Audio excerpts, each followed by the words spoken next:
Welcome to prime 9 health. Me doctor Kishore Kumar. ఈరోజు మనం menstrual disorders అంటే ఆ పర్టికులర్ పీరియడ్లో ఎక్కువ రక్తస్రావం జరగటం, పెయిన్ ఎక్కువగా రావటం, దీనివల్ల ఎంతోమంది సఫర్ అవుతూ ఉంటారు. దీనికి కారణం ఏంటి? ఒకవేళ ఇలాంటి వచ్చినప్పుడు ఎటువంటి రెమెడీస్ తీసుకోవాలి, లేదా డాక్టర్ దగ్గరికి వెళ్ళాల్సిన ఏ పరిస్థితుల్లో డాక్టర్ దగ్గరికి వెళ్ళాల్సిన ఆవశ్యకత ఉంటుంది అనేటటువంటి దాని గురించి మనం డాక్టర్ లత గారిని వాళ్ళ మాటల ద్వారా తెలుసుకుందాం. నమస్కారం లత గారు. సో ఈ menstrual disorders are heavy bleeding ఒకటి. రెండోది ఏంటంటే ఆ పర్టికులర్ టైంలో వాళ్ళకి ఈ యొక్క మూడ్ స్వింగ్స్ ఉండటం కానీ ఇవి కానీ జరుగుతూ ఉంటాయి. అంటే అది ఎందుకు వస్తుంది? కొంతమందిలోనే హెవీ బ్లీడింగ్ అవడానికి కారణాలు ఏంటి? దాని గురించి చెప్పండి. హెవీ బ్లీడింగ్ అని మనం ఎప్పుడు చెప్పొచ్చు అంటే, ఇప్పుడు సపోజ్ ఒక సైకిల్ నార్మల్ లెంత్ వచ్చేసి 2 days to 7 days.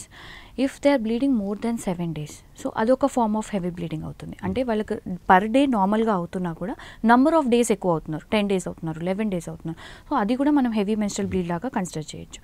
And second thing is 2-3 days అవుతున్నారు కానీ per day almost 6 to 7 pads per day వాడుతున్నారు. సో క్లాట్స్ హెవీ బ్లీడింగ్ అవుతున్నారు, క్లాట్స్గా పడుతున్నాయి, పెయిన్ సివియర్గా వస్తుంది. అంటే ఎంత సివియర్ అంటే సమ్ పీపుల్ ఆ రోజు ఇంట్లో వర్క్ కూడా చేసుకోలేరు, లేదా ఆఫీస్కి వెళ్ళలేరు, లీవ్ పెట్టేసుకుంటారు first day of cycle, second day of cycle. So those are abnormal symptoms మనకు సైకిల్కి రావడం. మైల్డ్ పెయిన్ వరకు normal, daily 3 pads to 4 pads it is also normal. So ఇటువంటి వాళ్ళు డెఫినెట్గా డాక్టర్ని కన్సల్ట్ అవ్వాలి. వీళ్ళకి మోస్ట్గా కామన్ కాజెస్ ఏముంటాయంటే, ఫస్ట్ హార్మోన్స్ నుంచి స్టార్ట్ చేసుకుంటాం. యూజువల్గా some people will have thyroid issues, hyper thyroid అవ్వచ్చు, హైపోథైరాయిడ్ అవ్వచ్చు. సో థైరాయిడ్ ఇష్యూస్ ఉంటాయి. And second one is some people may even have diabetes which they have missed. Diabetes వల్ల రికరెంట్గా infections వచ్చి, either uterine infections అవ్వచ్చు, urinary infections కావచ్చు. Recurrent infections వల్ల ఆ అడెషన్స్ కానీ పిఐడి, పెల్విక్ ఇన్ఫ్లమేటరీ డిసీజ్ అంటాం దాన్ని. సో అలా అయినప్పుడు కూడా సివియర్ పెయిన్ మెన్స్ట్రల్ సైకిల్స్లో పెయిన్ రావడం అలా ఉండొచ్చు. And second thing, coming to an ultrasound, when we do a normal ultrasound for female, చాలా డిజార్డర్స్ ఉండే ఛాన్సెస్ ఉంటుంది. గర్భసంచి దగ్గర నుంచి మనకు సర్విక్స్ దగ్గర నుంచి సమ్ పీపుల్ మైట్ హ్యావ్ గర్భసంచికి గడ్డలు వచ్చాయని అంటారు, ఫైబ్రాయిడ్స్. సో వాళ్ళు హెవీ బ్లీడ్ అవుతారు, పెయిన్ చాలా సివియర్గా ఉంటుంది. కొందరికి ఏంటంటే సర్వైకల్ ఫైబ్రాయిడ్స్ ఉంటాయి. ఫైబ్రాయిడ్స్ డిఫరెంట్ లొకేషన్లో ఉంటాయండి, యూట్రస్ మీద ఉండొచ్చు, గర్భసంచి మీద ఉండొచ్చు, డిఫరెంట్గా ఉండొచ్చు. ఇంకొకటి ఓవరీస్కి సంబంధించి, అండాశయాలకు సంబంధించి సిస్ట్లు ఉంటాయి కొందరికి. అవి హార్మోన్స్ సెక్రీటింగ్ సిస్ట్ కూడా అవ్వచ్చు. Some times, very rarely they can be even tumours also, cancers కూడా ఉండొచ్చు, క్యాన్సర్ ప్రజెంటేషన్ కూడా ఉండొచ్చు. మనకు గర్భసంచిలో పొర కూడా ఉంటుంది. ఆ పొర కూడా థిక్నెస్ చూస్తాం యూజువల్గా. ఒక ఏజ్కి ఇంత థిక్నెస్ ఉండాలి అనే గైడ్లైన్స్ ఉంటాయి. సో అది హెవీ థిక్నెస్ ఉండటం వల్ల కూడా, అంటే థిక్నెస్ పెరుగుతుంది అంటే ఎక్సెస్ హార్మోనల్ యాక్షన్ వస్తుంది. So that can be even a cancer. So that might be a chance of that also. So polyps అంటాం, అంటే గర్భసంచి లోపల యూజువల్లీ ట్రాన్స్వెజైనల్గా చేస్తేనే మనకి ఇవి కనిపించే ఛాన్సెస్ ఎక్కువగా ఉంటాయి. సో పాలిప్స్ అంటే కండ ఎక్కువగా పెరిగింది, కండని తీసేశారు అని అంటూ ఉంటారు. సో పాలిప్స్ ఉన్నప్పుడు కూడా సివియర్గా పెయిన్ రావటము, బ్లీడ్ అవ్వడం లాంటివి జరుగుతుంది. పాలిప్స్ రావడానికి కారణం ఏముంటుంది అసలు? యాక్చువల్గా usually some less likely genetic అండి, కొందరికి hormones and everything less likely genetic. But యూజువల్గా ఏంటంటే అన్అపోజ్డ్ ఈస్ట్రోజన్ యాక్షన్ అంటాం, దానికి చాలా కారణాలు ఉంటాయి. Taking from our life style to birth దగ్గర నుంచి ఎవ్రీథింగ్ అనమాట. Multiple births, some might be the causes. Uterine బాగా హైపోప్లేషియా అయిపోతుంది, అప్పుడు గడ్డలు వచ్చే ఛాన్సెస్ ఉంటాయి. మల్టిపుల్ బర్త్స్, ఇప్పుడు మల్టిపుల్ బర్త్స్ అని ఎప్పుడు అంటామంటే more than 5 pregnancies అని మల్టిపుల్ బర్త్స్ అంటాం. యూట్రైన్ హైపోప్లేషియా ఉంటుంది. అలాగని నల్లి గ్రావిడా కూడా ఉంటారు. నల్లి గ్రావిడా అంటే ఏంటంటే చిల్డ్రన్ అసలు లేరు. వాళ్ళకి ఆ ప్రెగ్నెన్సీ అనేది ఒక protective period, to be frank చెప్పాలంటే. ఆ టైంలో మనకి ఈస్ట్రోజన్ కొంచెం తగ్గి ప్రొజెస్ట్రాన్ లెవెల్స్ పెరిగి కొంచెం బ్యాలెన్స్ చేస్తుంది. సో అది ఎక్కడ మిస్ అయినా they can get. And hormonals, thyroid issues ఉంటాయి కొందరికి. పేరెంట్స్ దగ్గర నుంచి థైరాయిడ్ వచ్చింది అని అంటారు, ఎర్లీ ఏజెస్లో వచ్చేస్తుంది. 30-32 yearsకి థైరాయిడ్ డయాగ్నోజ్ అయిపోతుంది.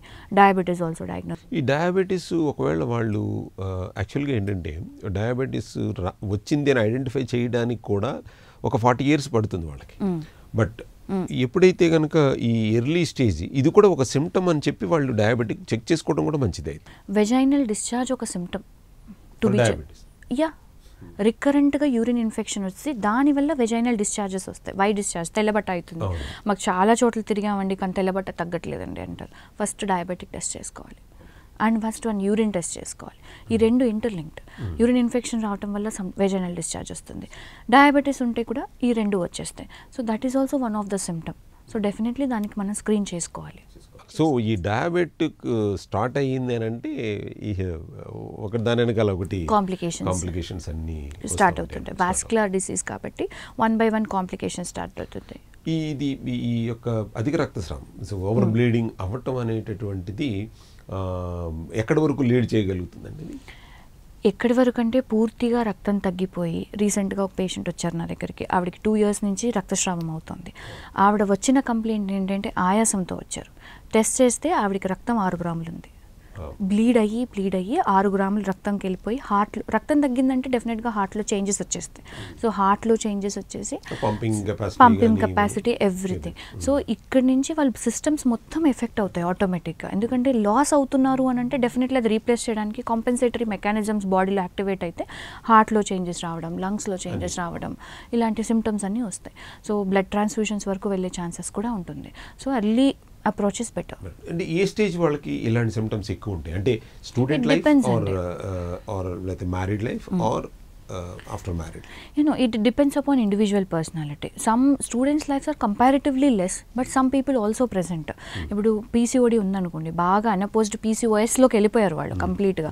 సో థైరాయిడ్ వచ్చేసింది, అన్ని సిమ్టమ్స్ వచ్చాయంటే సిండ్రోమ్లోకి వెళ్ళిపోయారు అనుకోండి, ఎండోమెట్రియల్ హైపర్ప్లేషియా వస్తుంది. ఒక్కసారిగా బ్లీడ్ అయ్యారంటే ఇంకా హాస్పిటల్కి వచ్చి అడ్మిట్ అయ్యి ఐవీ ట్రీట్మెంట్ తీసుకుంటే కానీ బ్లీడింగ్ తగ్గని స్టేజ్లో కూడా వస్తారు కొందరు టీనేజర్స్. They will come.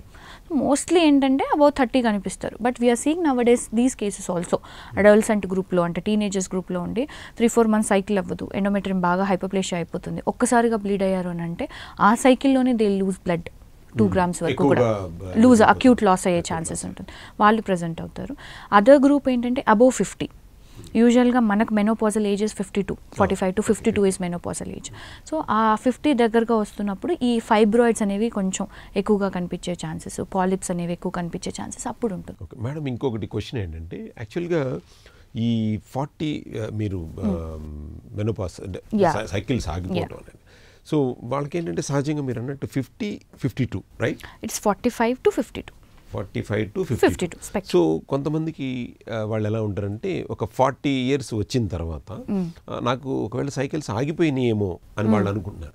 అది సైకిల్ ఆగిపోయిందా లేకపోతే బికాస్ ఆఫ్ పీసీఓఎస్ ప్రాబ్లమా అనేటువంటిది ఎట్లా తెలుసుకోవాలంటారు? They need to approach doctor అండి. బికాస్ 45కి ముందు మీకు మెనోపాజ్ వచ్చిందంటే you are into definitely early menopause. Early menopause ఉంటుంది, ప్రీమెచ్యూర్ మెనోపాజ్ ఉంటుంది, రెండు ఉంటాయి. ప్రీమెచ్యూర్ అంటే 40కి లెస్సే. ఇంకా 40 to 45 is early menopause. Why you are into early menopause? Definitely there some reason will be there. What are the complications then early menopause? Bone, main problem is bone. మనకి అంటే యూజువల్గా బయట ఏమనుకుంటారంటే పిల్లలు వరకు మాత్రమే రిప్రొడక్టివ్ సిస్టమ్ ఫీమేల్ అనుకుంటారు. But main మనకు బోన్ స్ట్రెంగ్త్ వచ్చేది లేడీస్కి దే ఆర్ ఫ్రమ్ ఓవరీస్ లేడీస్కి వచ్చేది. సో మెనోపాజ్ అంటేనే ovaries are shutting down, so definitely back pain మనం వినే ఉంటాం. 50 years వచ్చింది, నేను ఇంకా లేవలేకపోతున్నాను, నడుము నొప్పులు వచ్చేస్తున్నాయి. అప్పుడు మనం అడిగితే నెలలు ఎప్పుడు అయిపోయాయని అని అడిగాయంటే 10 years అయిపోయిందని అంటారు. సో అప్పుడు అప్రోచ్ అవ్వరు కన్సల్టెంట్. 40 yearsకే ఎందుకు నాకు నెలలు ఆగిపోయాయి అనేది అప్రోచ్ అవ్వరు. మెయిన్గా బోన్ స్ట్రెంగ్త్ డిక్రీజ్ అవ్వడం, మూడ్ ఫ్లక్చువేషన్స్, కొన్ని obesity, some rarely even heart diseases కూడా వచ్చే ఛాన్సెస్ ఉంటాయి. ఈ అదర్ ఆల్ హార్మోనల్ ఇంబ్యాలెన్సెస్ రావటం వల్ల వచ్చే ఛాన్సెస్. అంటే ఈ యొక్క సైకిల్స్ అనేటటువంటి 45 to 50 వరకు వస్తేనే వాళ్ళు హెల్దీ అని. They are healthy. 45 to 52 when your cycles are got stopped, you are good. So below 45 అంటే it may there is some problem. Might be a problem. Just get a rule out. 40 to 45 there might be a problem. Just get a ruled out. If it is less than 40 there is definitely a problem. Yeah. So thank you so much and Thank you. valuable information. చూస్తూనే ఉండండి మీ prime 9 health.